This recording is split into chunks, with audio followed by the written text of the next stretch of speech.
இப்ப லவ் பண்றாங்கல்ல, அந்த லவ் பண்றவங்க நீங்க என்ன சொன்னாலும் கேட்க மாட்டாங்க. ஏன்? அவங்களுக்கு அப்பா அம்மா கண்ணே தெரியாது. எனக்கு தெரியும், நான் வழக்கறிஞரா இருக்கனால பாக்குறேன்ல, அழுது உருண்டு பொருளுவாங்க. நீ யாரு? என் விஷயம் தலையிடக்கூடாது. ஒரு பக்கம் திருநாறு, ஒரு பக்கம் குங்குமம். ஜெவமன தெரியாதுல்ல, ஏசுவே குங்குமம் வந்தா போவேன், போக மாட்டேன். என்னுடைய பேர் செல்லதுரை தான். நான் ஒரு இந்து குடும்பத்தில் இருந்து ஆண்டவராகிய இயேசுவை ஏற்றுக்கொண்டேன். ஐயா, எனக்காக உங்க சாமிகிட்ட வேண்டுங்க, அருள் வாக்கு கொடுங்க அப்படின்னு விரும்புறவங்க, அருள் வாக்குன்னு படப்படன்னு எல்லாம் எந்திக்கிறீங்க. இப்ப அருள் வாக்கு கொடுத்தோம். அல்லேலூயா. ஒருத்தர் வந்து என்கிட்ட கேட்டாரு, டீ கடையில வந்து டீ குடிக்க போகுமான்னு. இப்ப நான் கேட்கிறேன், அந்த ஒரு அண்ணன் சொன்னாங்க டீ குடிக்க வாங்கினேன். நான் சொன்னேன், அண்ணன் நான் ஒரு கடையில டீ குடிக்கிறேன், அந்த கடை டீ ரொம்ப நல்லா இருக்குன்னு சொன்னேன். அவர் சொல்றாரு, இல்ல இல்ல அப்படிலாம் நல்லா இருக்காது, நான் சொல்ற கடை தான் நல்லா இருக்குன்னாரு. அப்ப நான் ஒரு நாள் சொன்னேன், நீங்க சொல்ற கடைக்கும் நான் வாரேன், சரியா? நான் சொல்ற கடைக்கும் நீங்க வாங்க, எந்த கடை நல்லா இருக்குன்னு பார்ப்போம். அப்போ ஒரு நாள் அவருக்கு சொன்ன டீ கடைக்கு டீ குடிச்சோம்.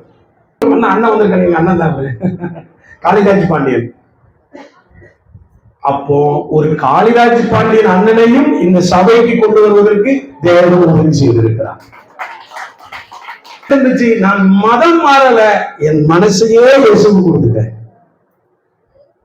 புரியுதா உங்களுக்கு? அப்போ ஒருவன் பயன்படுகிறான் என்றால், அப்ப இறைவன் என்ன விரும்புகிறாரு? ஒரு பேனாவுக்கே இவ்வளவு நீளம் இருக்கணும், இன்ன கலர் இருக்கணும், இந்த இதுல எழுதணும்னு சொல்லி ஒரு கம்பெனிக்காரை யோசிக்கும் போது, நீங்களும் நானும் இந்த உலகத்துக்கு வர்றதுக்கு முன்னாடி இறைவன் எவ்வளவு யோசிச்சிருப்பாரு? மூக்கு இப்படி இருக்கணும், கண்ணு இப்படி இருக்கணும், காது இப்படி இருக்கணும், இவங்க இந்த ஊர்ல பிறக்கணும், இந்த வயிற்றுல பிறக்கணும், இவங்களுக்கு திட்டங்களை உங்களுக்கு இறைவன் வச்சிருக்கிறாருமா. கவலைப்படாதீங்க. இருந்து நீங்கள் உங்க குடும்பத்துல உங்களுக்கு ஆசீர்வாதம் உண்டாகும், உங்களுக்கு சுபிட்சம் உண்டாகும். சுப்ரீம் கோர்ட்ல, ஹை கோர்ட்ல எல்லாம் வழக்கறிஞராக நான் 15 வருஷமா ஆண்டவராகிய இயேசு கிறிஸ்துவை ஒரு அவருடைய பிள்ளையாக அறிவித்து வருகிறேன். அம்மா கஷ்டப்பட்டு படிக்க வச்சாங்க. இங்க இருக்கிற எல்லா பிள்ளைங்களும் சரி, வயசானவங்க இருந்தாலும் சரி, உங்க அம்மா பக்கத்துல இருப்பாங்கன்னா அவங்களை மறக்க கூடாது. அம்மாவினுடைய கண்ணீர் ஜெபம்தான், அம்மாவுடைய கண்ணீருடைய காரியம்தான். நீங்க நல்லா கவனிக்கலாம். நீங்க வந்திருக்கலாம், இங்க வந்திருக்கலாம், என்ன நினைச்சிருப்பீங்க தெரியுமா? அந்த அண்ணாச்சி கூப்பிட்டு இருக்கிறாங்க, நான் வந்திருக்கேன் நினைக்கலாம். தேங்க்யூப்பா. ஆண்டவராகிய இயேசு கிறிஸ்துவின் பரிசுத்த நாமத்திற்கு மகிமை உண்டாவதாக.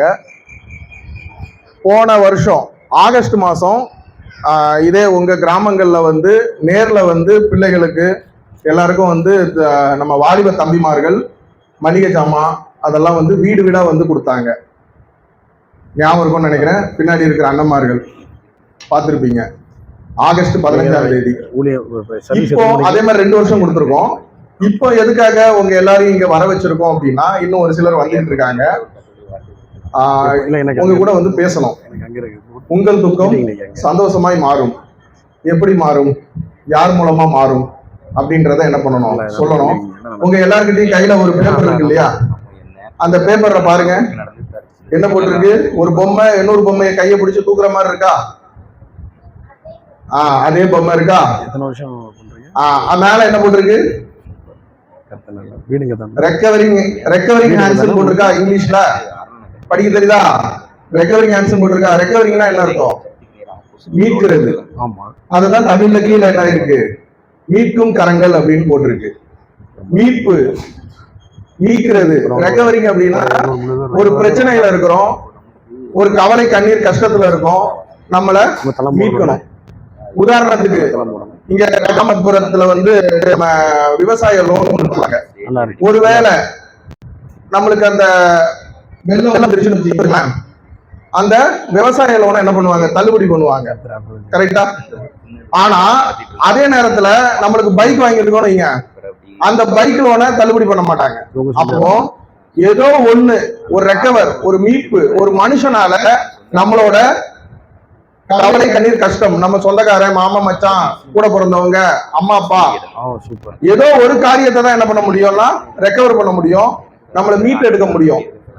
ஆனா ஒருத்தர் இருக்காப்புல அவரை மட்டும் நம்ம நம்பினா, அவரை மட்டும் விசுவாசித்தால் நம்ம என்ன பண்ணலாம்? நம்மளோட எல்லா பிரச்சனைகள்ல இருந்தும், எல்லா கவலை கண்ணீர் கஷ்டங்கள்ல இருந்தும் நம்ம மீட்டெடுக்கப்படலாம். அந்த ஒருவர் யார் அப்படின்றத சொல்றதுக்காக நம்ம திருநெல்வேலியில இருந்து அன்பு அண்ணன் பாஸ்டர் மோசஸ் செல்லத்துறை எல்ஷடாய் அவங்க வந்திருக்காங்க. அந்த ஒருவர் நம்ம எல்லாரையும் மீட்டெடுக்கும் கரங்களுக்கு சொந்தக்காரர் ரட்சகர் யார் அப்படின்றத உங்களோட என்னோட என்ன பண்ணுவாங்க, பகிர்ந்துப்பாங்க. இப்ப அந்த மீட்டெடுக்க வந்தவர் யார் அப்படின்றத நம்ம மோசஸ் செல்லத்துறை என்ன பண்ணுவோம், எல்ஷடாய் மினிஸ்ட்ரி நம்ம 2 கரங்களை எவ்வளவு தட்ட முடியுமோ அவ்வளவு தட்டி வரவேற்போமா? Praise the Lord. Hallelujah.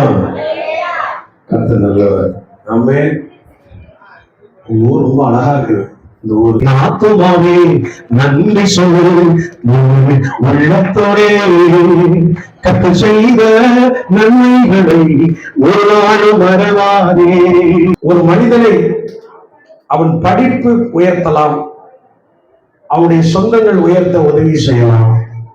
ஏன் இன்னும் சொல்ல போனா பணம் அவனுக்கு உதவி செய்யலாம். ஆனா அதை எல்லாவற்றையும் விட ஆண்டவருடைய அனுக்கிரகம் இருந்தால் மாத்திரமே ஒரு மனிதன் உலகத்தில் உயர முடியும்.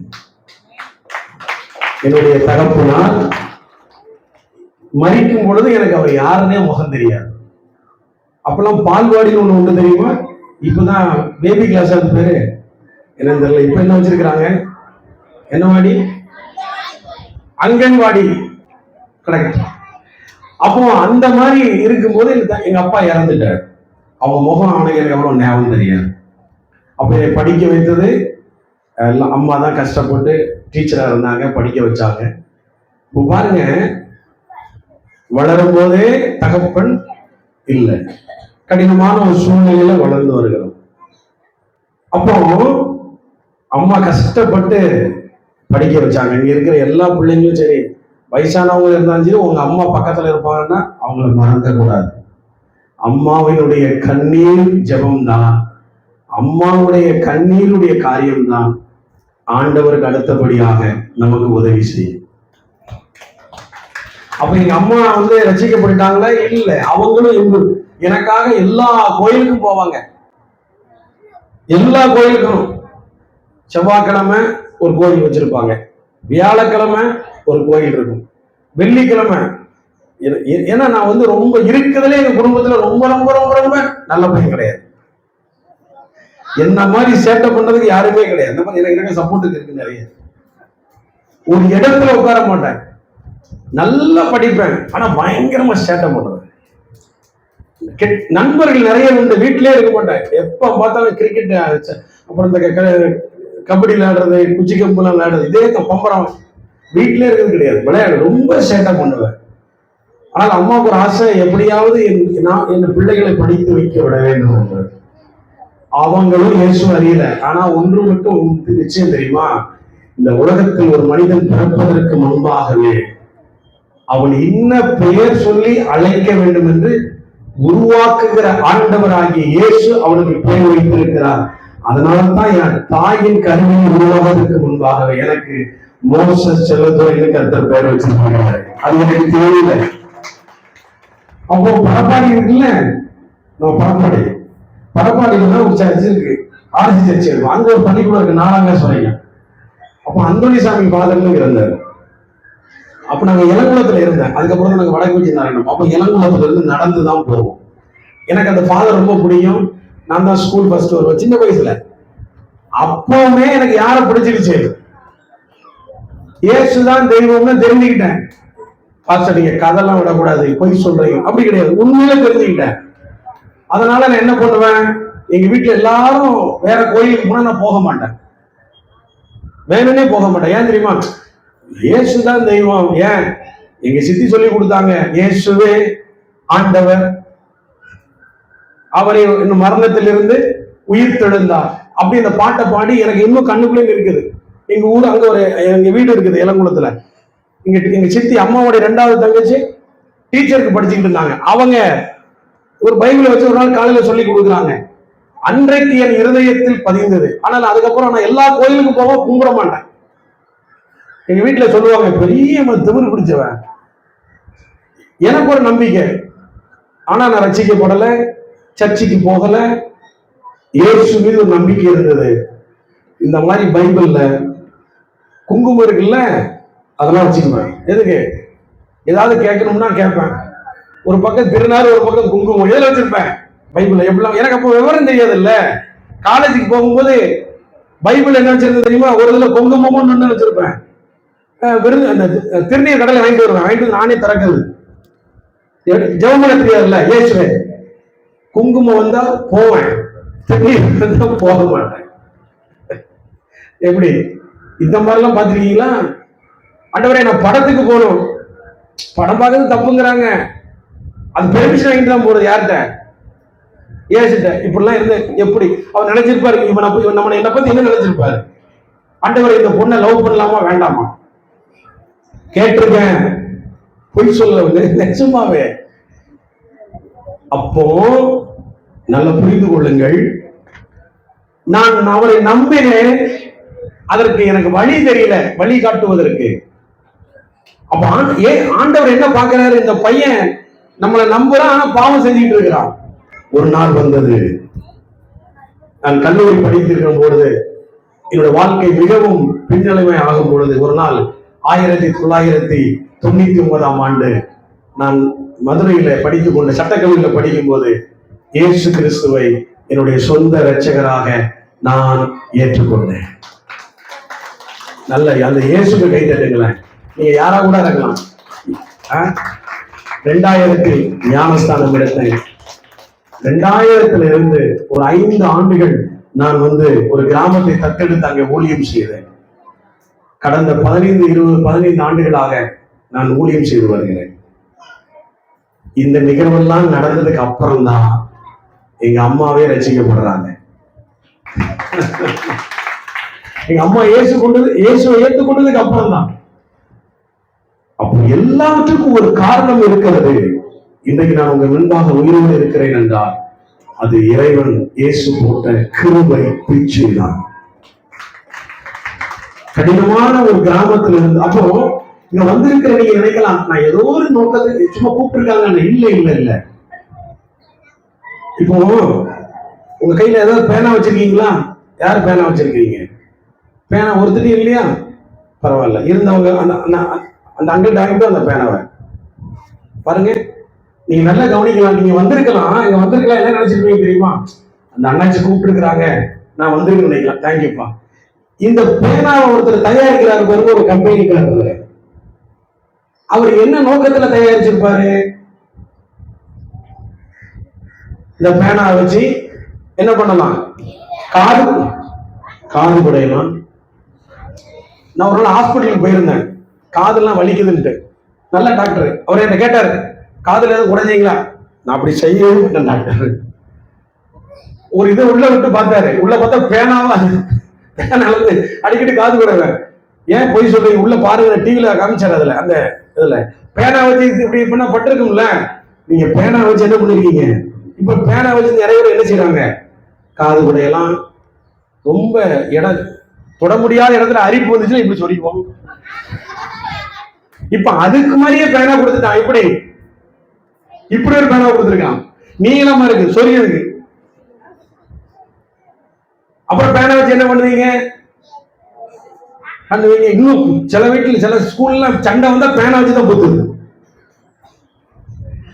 ஆனா பேனாவை உருவாக்குறவர் இதெல்லாம் யோசிச்சிருப்பாரா? இந்த பேனா கம்பெனிக்கார உருவாக்கும் போது இது காது குடையலாம், இடைக்குடிக்கு போகும்போது ஒரு 2 பேருக்கு காது குடைக்கு பயன்படும், பல்லு குத்தலாம். அப்போ இந்த பேனாவை நாம் வேண்டும் என்றால் தவறாக பயன்படுத்தி கொண்டிருக்கலாம். அதனால் இதோட நோக்கம் இது எழுதுவதற்கு தான்.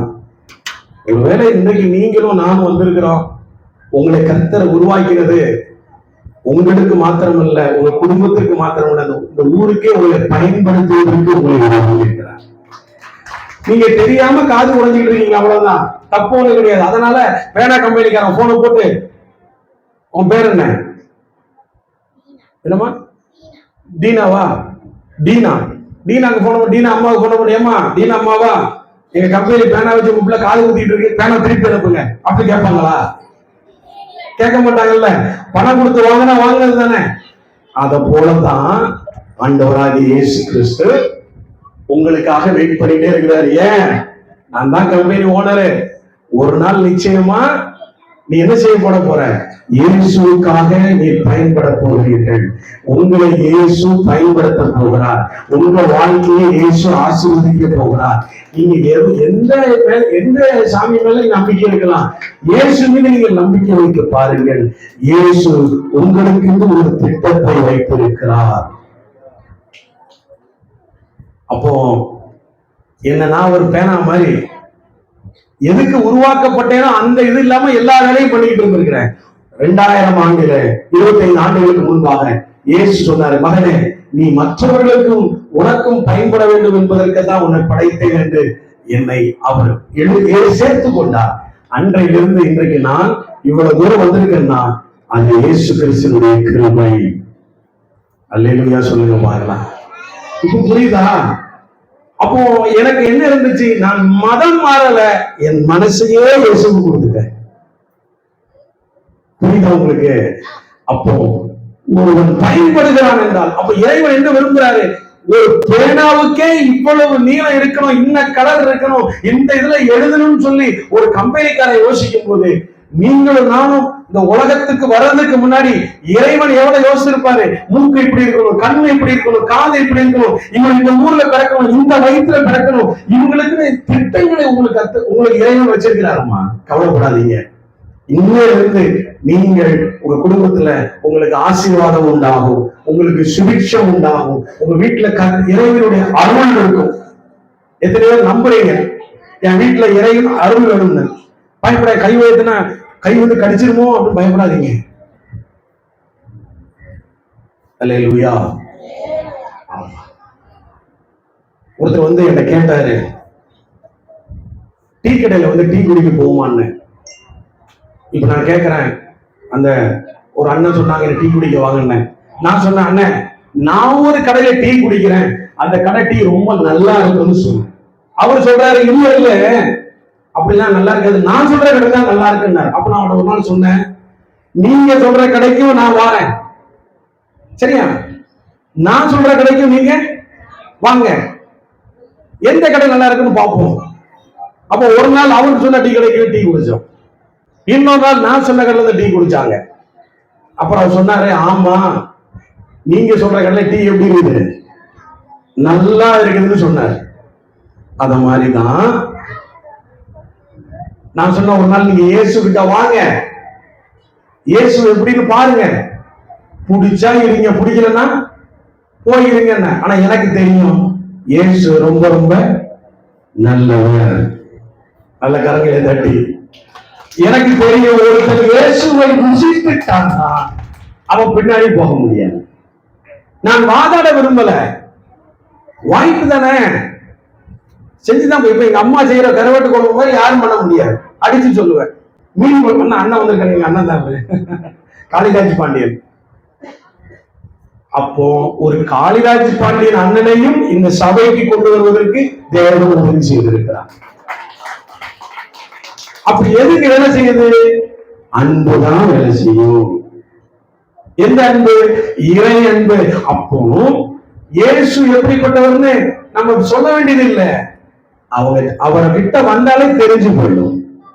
அப்ப நான் சொன்னேன், இயேசு நல்லவர் என்பதை ருசித்து பாருங்கள். எங்க ஊர்ல வடக்கு விஜயநகரம்ல கிட்டத்தட்ட இப்போ 150 பேர் ரசிக்கப்பட்டிருக்கிறாங்க. குடிச்சு போறாங்க. யாராவது போய் சொன்னோமா? நான் எப்பமாவது ஒரு நாள் தான் போவேன். அப்போ நீங்கள் இன்றைக்கு இந்த செயல்கள் எல்லாம் எதை காண்பிக்கிறது தெரியுமா? கொடுக்கிறது. எதுக்கு கொடுக்கிறது? அன்பின் நிமித்தம் கொடுக்கிறது. புரிஞ்சுக்கீங்க, இது அன்பினால கொடுக்கிறது. ஒருவன் கொடுக்கிறான் என்றால் அவன் உயர்ந்திருக்கிறான்.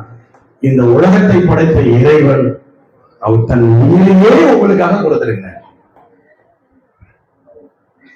அப்போ எவ்வளவு பெரிய ஆண்டவர் பார்த்தீங்களா? உங்களுக்கு ஆண்டவர் இறைவன் ஒரு திட்டத்தை ஒரு பிள்ளைகளுக்கு வச்சிருக்கிறார். இங்க போத்திருக்கீங்க பாருங்க, இவங்க எல்லாருக்கும் இருக்குது. நீங்க அதை சரியா கண்டுபிடிச்சிட்டீங்கன்னா உங்களை இறைவன் உயர்த்திடுவார். பக்கத்துல உள்ள கையை பிடிச்சிக்கிட்டு சொல்லுங்க, நீங்க நல்லா இருப்பீங்கன்னு சொல்லுங்க. சும்மா சொல்லுங்க. அதுவும் சொல்ல மாட்டேங்க. பார்த்தா நீ நல்லா இருந்தா எனக்கு வயிறுலாம் எரியும்டி, நீ நல்லாவே இருக்கக்கூடாது சொல்லுங்களேன். பக்கத்துல பார்த்து சொல்லுங்க, நீ நல்லா இருப்பேன்னு சொல்லுங்க. முதல்ல நமக்கு ஒண்ணு வேணுங்க.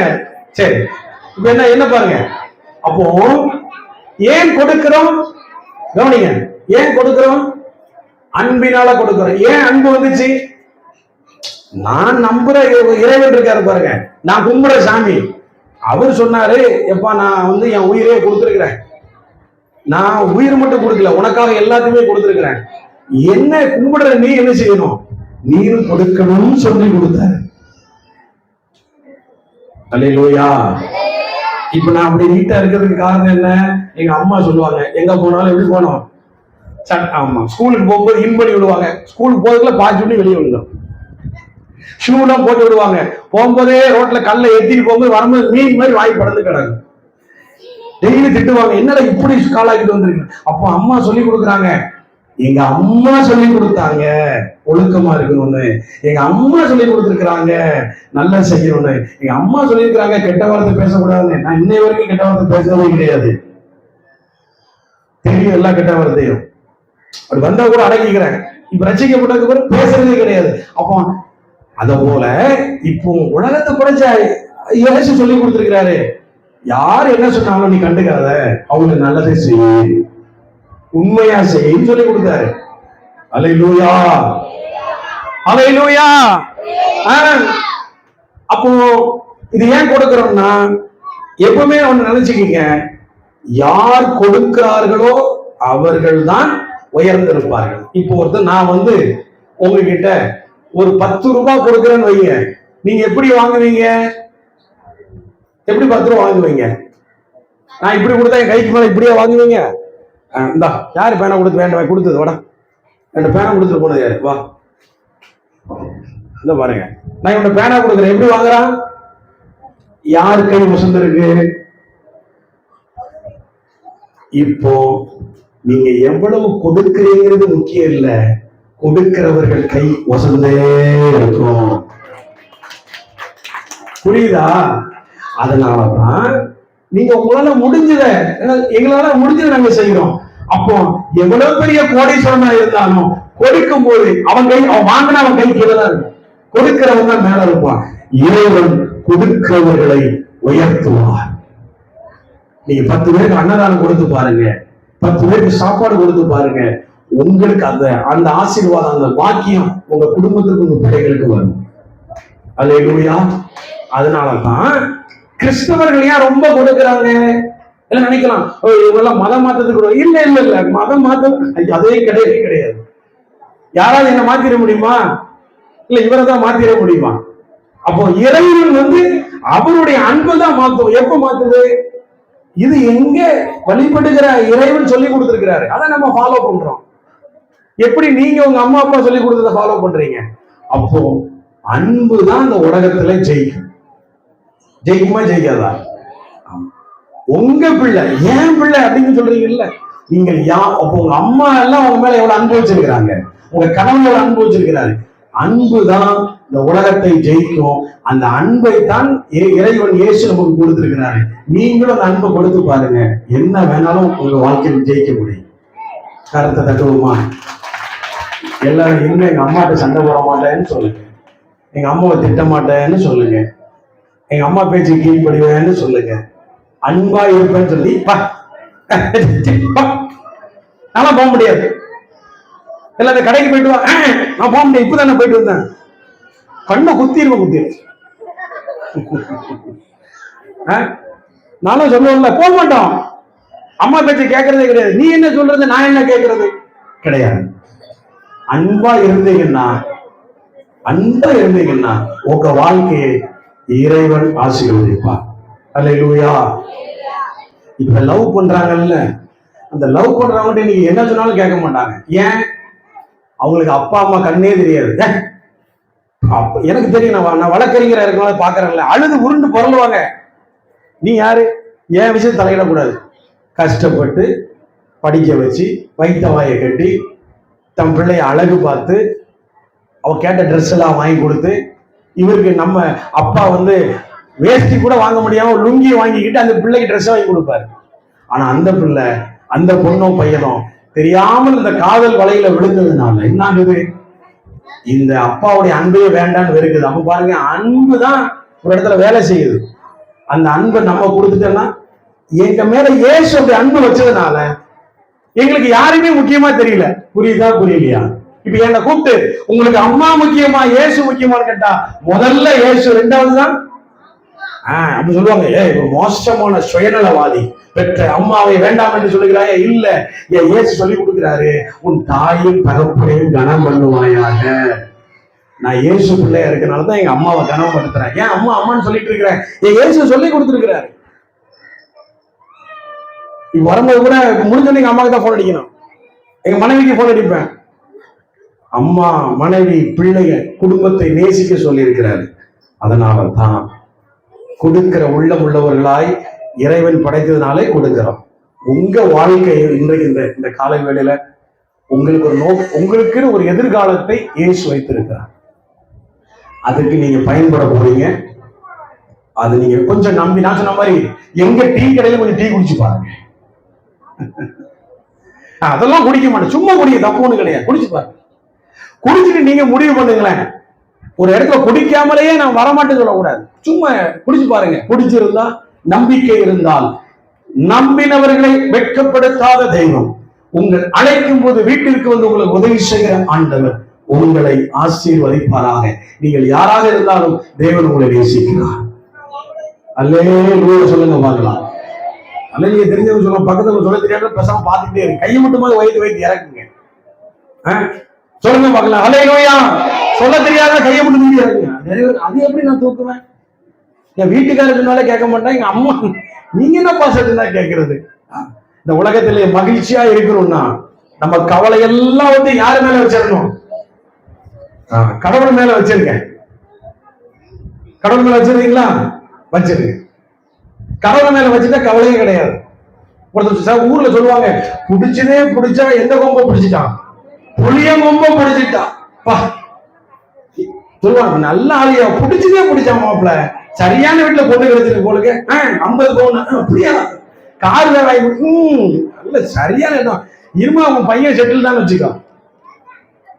அத மாதிரி எனக்கு கிடைச்சது பாருங்க, பிடிச்சதே பிடிச்சேன், இயேசு கரத்தை பிடிச்சுக்கிட்டேன். இப்ப அவரு என் கரத்தை பிடிச்சுக்கிட்டாரு. அதனால பாருங்க, ஓட்ட சைக்கிள் போய்கிட்டு இருந்தேன், என் சைக்கிள்ல சீட்டு கூட நிக்காது. கடினமான இடத்துல இருந்து இன்னைக்கு ஆண்டவர் உயர்ந்த இடத்துக்கு எத்தனையோ கார்கள் வாங்கி, அதெல்லாம் உலக ஆசீர்வாத சாதனம். அதை விட ரொம்ப முக்கியம், ரொம்ப சந்தோஷமா நிம்மதியா இருக்கிறேன். ஆமென். நல்ல நிம்மதியை கொடுத்திருக்காரு, நல்ல ஆரோக்கியத்தை கொடுத்திருக்கிறாரு. அல்லேலூயா. எனக்கு வயசு 28 தான் ஆகுது இன்னைக்கு, கரெக்டா 28 வயசு எனக்கு. இந்த ஒரு அக்கா சொல்லுது, இந்த பாருங்க என்ன போய் சொல்றாங்க, உண்மையான சொல்றேன், எனக்கு வயசு 28, அடுத்த வருஷம் 27, அதுக்கு அடுத்த வருஷம் 26, 25, 25, 26, 27, இப்படியே மாறி மாறி வந்துட்டு இருக்குது. அங்க இருந்து அமெரிக்கால வந்து கேட்க ஆரம்பிச்சிட்டாங்க, சயின்டிஸ்ட் எல்லாம் செக் பண்றாங்க என்ன நடக்குதுன்னு. உள்ள பார்த்தா ஏசு இருக்கிறாரு. இன்னைக்கு ஓட்டப்பந்தய போட்டி வச்சீங்கன்னா எல்லாரோட நான் தான் ஃபர்ஸ்ட் வருவேன். சந்தோஷமா இருங்க, அந்த ஆரோக்கியத்தை இறைவன் கொடுப்பாங்க. உங்க கவலை எல்லாம் விடுங்க, கடன் எல்லாம் விட்டுருங்க. நீங்க எவ்வளவு ஒண்ணும் இல்லைங்க, இப்போ உங்களுக்கு வந்து 10 பவுன் உங்களுக்கு நோட்டீஸ் அனுப்பிட்டான் திருப்பணும்னு, நீங்க உங்க வீட்டுக்காரர் கட்டி பிடிச்சு அழுறீங்க விடிய விடிய, ஐயோ என் 10 பவுன் ஆனா, மறுநாள் காலையில பேங்க்கார வந்து கொடுத்துட்டு போயிடுவானா, நல்லா புரிஞ்சுக்கிங்க. என்ன போடுறான் அவனை போறான், எங்க போக நீ வாட்டில எல்லாம் பேசிட்டு இருக்கீங்க, அப்ப நான் முடிச்சுட்டா அமைதியா இருங்க, அப்ப நான் கிளம்பிட்டு வைப்பேன். அப்போ கவலையோட வந்திருக்கீங்க இல்ல, நீங்க எல்லாரும் சேர்ந்து ஒரு 10 பேருக்கு போனை போட்டு கூப்பிடுங்க, ரொம்ப கவலையா இருக்குது, நகையெல்லாம் திருப்பணும்னு சொல்லி ஒரு ஆளுக்கு ஒரு செம்பு கையில வச்சுக்கீங்க. விடிய விடிய அழுது செம்பு நிறைய என்ன பிடிச்சிருங்க, கண்ணீரை பிடிச்சிட்டு போங்க, தூக்கிட்டு யார்கிட்ட கொண்டு போகணும், பேங்க் மேனேஜரை கொண்டு வைங்க. ஐயா விடிய விடிய அழுது இவ்வளவு கண்ணீர் கொண்டு வந்திருக்கிறேன், எப்படியாவது நகையை கொடுக்கன்னா லூசாம்பா. என்ன கவலைப்பட்டாலும் உங்கள் சரீரத்தில் ஒரு இன்ச்சு கூட நீங்க கூட்ட முடியாது. அப்போ ஒண்ணு செய்யணும், தீர்வு கண்டுபிடிக்கணும்னா இந்த கவலைகள் எல்லாம் தீர்க்கிறேன், இந்த பிரச்சனை எல்லாம் தீர்க்கிறேன், அந்த இறைவனிடத்தை கொடுத்துட்டு நீங்க நிம்மதியா இருங்க, அவங்க எல்லாத்தையும் பார்த்துக்கோங்க. அல்லேலூயா. அதனாலதான் நாங்க மகிழ்ச்சியா இருக்கிறோம். இங்க வந்திருக்க எல்லாரும் நீங்க ஆசீர்வதிக்கப்பட்டவர்கள். நான் இன்னொரு முறை உங்கள்ட்ட நான் பேசுறேன். உங்களை பார்த்து ரொம்ப ரொம்ப சந்தோஷம். இங்க சாப்பாடெல்லாம் கொடுக்குறாங்க, மகிழ்ச்சியா இருக்குது. ஒரு நாள் உங்களையும் நான் சாப்பிட வருவேன். நிச்சயமா ஒரு நாள் கருவாட்டு குழம்பு வைங்க. யாராவது பணங்கிழங்கு கொடுத்து அனுப்புங்க. நான் இவர்கிட்ட கேட்டவங்க, சார்ல்ஸ் பிரதர் பணங்கிழங்கு கொடுத்து விடுனா, சார்ல்ஸ் பிரதர் அப்பா புடிங்கி வச்சு என்னைக்கு புடுங்கினாரோ தெரியல. அதுல வேற லேட்டா வருது. சென்னைக்கு வரும்போது 100 கிழங்கு கெட்டு குறைஞ்சு 10 கிழங்கா வருது. இதெல்லாம் எவ்வளவு பெரிய ஏமாத்தம், யாரா கேளுங்க அவர்கிட்ட. அதுலயும் 3 நாள் ஃப்ரிட்ஜில் வச்சு கொடுத்துட்டாரு. எனக்கு பணங்கிழங்கு ரொம்ப பிடிக்கும். இதுல இவர்தான் ஏதோ சதி பண்ணிட்டாருங்க. 100 கிழங்கு அப்பா பிடிங்கி கொடுத்து விட்டுருக்காங்க. என்கிட்ட வரும்போது 10 கிழங்கா வந்திருக்குது. அதை எடுத்தது யாரும் கண்டுபிடிக்கணும் அடுத்த வருஷம். இனிமே நான் ஏமாற மாட்டேன். எனக்கு நிறைய சொந்தங்கள் வந்துட்டாங்க. இனிமே உங்ககிட்ட எங்க பாருங்க, நான் இனிமே டைரக்டா எங்க அக்கா இங்க வாங்கிக்கிறேன். இனிமே உங்களை நம்ப முடியாது. 10 கிழங்கு வந்தா எப்படி இருக்கு? நானே ஒரு கட்டு சாப்பிடுவேன் நைட்டு வந்து. ரொம்ப பிடிக்கும். நம்ம எல்லோரும் ஒருத்தருக்கு ஒருத்தர் அன்பை பரிமாறுவது என்பது இதுலதான் இருக்குது. நம்ம எல்லோரும் ஒன்றுதான், வேறுபட்டவர்கள் கிடையாது. இறைவன் நம்ம எல்லாரையும் ஒன்றாதான் படைத்திருக்கிறார். உங்களுக்காக ஒரு சின்ன பிரார்த்தனை பண்ண விரும்புறேன். ஆனா நீங்க தான் அதுக்கு நீங்க ஓகேன்னா பண்ணுவேன். இயேசுவை நான் இது வரைக்கும் நம்பலங்க, நான் இதான் வந்திருக்கிறேன். எனக்காக உங்க இறைவனிட்ட ஒரு பிரார்த்தனை பண்ணுங்க. நீங்க பண்ண வேண்டாம், நான் பண்ண போறேன். அப்படி யாராவது விரும்புனீங்க எழுந்துச்சு இல்லைங்க, அப்படி சும்மா எழுந்தீங்க. நான் உங்களுக்காக ஒரே ஒரு பிரார்த்தனை பண்ண போறேன். அதுவும் வேண்டாமா? இது எப்படி ஆச்சரியமா இருக்கு பாருங்க. கொடுக்குற சேலை வேணுமோ, பிரார்த்தனை வேண்டாம். எந்திங்க, தப்பா கிடையாது. எந்திங்க, எனக்காக பிரார்த்தனை பண்ணுங்கன்னு விரும்புறவங்க எந்திக்கலாம் பார்க்கலாம். ஐயா எனக்காக உங்க சாமிகிட்ட வேண்டுங்க, அருள் வாக்கு கொடுங்க அப்படின்னு விரும்புறவங்க, அருள் வாக்குன்னு படப்படம் எல்லாம் எந்திக்கிறீங்க. இப்ப அருள் வாக்கு கொடுத்தோம். அல்லேலூயா. சரி, நான் வேண்டட்டுமா? உங்களுக்காக மனசார நாங்க ஜெபிக்க, நான் ஆண்டவர்கிட்ட பிரார்த்திக்க போறேன். நிச்சயமா உங்களை உங்க கவலையெல்லாம் நீக்கணும்னு நான் கண்ணீரோட கேட்க போறேன். சரியா? கண்களை மூடுங்க. பிள்ளைங்க யாரும் விளையாடக்கூடாது, முக்கியமான சமயம். சரியா? நம்ம இல்ல உங்களால கண்ணை மூடிய முடியல, நீங்க பெசாம இருக்கணும். சரியா? சத்தம் வரக்கூடாது. இந்த உலகத்தை படைத்த உன்னதமான இறைவனை இன்றைக்கு எங்களுக்கு ஒரு நல்ல நாளை கொடுத்திருக்கிறேன். இங்க வந்திருக்கிறவங்களுக்காக நான் பிரார்த்திக்கிறேன். அவங்களுக்காக உம்மிடத்துல நான் வேண்டுகிறேன். இயேசுவே, உம்முடைய நாமத்தினால விசுவாசத்தினால கேட்டால் எதை கேட்டாலும் செய்வேன் என்று சொன்னீங்களே. இந்த எழுதி இருக்கிற ஒவ்வொருவருடைய வீட்டுல இருக்கிற பிரச்சனைகளை நீங்க பாருங்கப்பா. இங்க வந்துட்டு அவங்க போகும்போது இயேசுவே, உங்களுடைய விடுதலையை அவர்கள் பெற்றுக்கொள்ள வேண்டும். நோயிலிருந்து விடுதலை உண்டாகட்டும். பணம் பிரச்சனை, கடன் எல்லாம் இருக்குதப்பா. இது எல்லாத்துக்குமே இயல்பா இருக்குது. இதுல இருந்து எப்படியாவது வெளியே வருவதற்கு நீங்க வழிகளை திறந்த தகப்பனே, இன்றைக்கு அவர்கள் ஆசீர்வாதத்தோடு போகட்டும், மகிழ்ச்சியோடு போகட்டும். இயேசு நாமத்தினாலே அவங்களுக்கு இருதயத்துல சந்தோஷம் உண்டாகட்டும். உங்க பிள்ளையை குறித்து கவலையோடு வந்திருக்கீங்களா? உங்க பிள்ளையை இயேசு பார்த்துக் கொள்வார். உங்க குடும்பத்தை இயேசு பார்த்துக் கொள்வார். இவங்க கண்ணீரெல்லாம் துடைத்து மகிழ்ச்சியை உண்டாக்குங்க. உங்கள் துக்கம் சந்தோஷமாய் மாறும் என்று சொன்ன வார்த்தையை சொல்லி இவர்களை ஆசீர்வதிக்கிறேன் இயேசுவின் நாமத்தில் பிதாவே, ஆமென். அப்படியே உட்காருங்க. God bless you. சந்திப்போம். தொடர்ந்து அந்த அண்ணெல்லாம் இருப்பாங்க. நான் மறுபடியும் ஒரு முறை வாய்ப்பு இறைவன் சித்தம் இருந்தால் உங்களை பார்க்கிறேன். நன்றி, நன்றி. பிரசங்க பிரயோஜனமா இருந்துச்சுங்களா? சரி. பின்னாடி பேனர்ல என்ன இருக்கு பாத்தீங்களா? ரெக்கவரிங் ஹேண்ட்ஸ், மீட்கும் கரங்கள். கரங்கள் எல்லார்கிட்டையும் தான் இருக்கு. ஆனா மீட்கிறது ஆண்டவராகிய இயேசு கிறிஸ்துவால மட்டும்தான் மீட்க முடியும். அப்படின்னு விசுவாசித்தால் நீங்களும் நானும் மீட்கப்படுவோம். மக்கள் நல்வாழ்வு கண்டிடவே சேவை செய்வது நம் கடமை. மக்கள் நல்வாழ்வு கண்டிடவே சேவை செய்வது நம் கடமை. தேசமே நமது நேசம், தேசமே நமது வாசம், தேசமே நமது சுவாசம், சந்தோஷம்.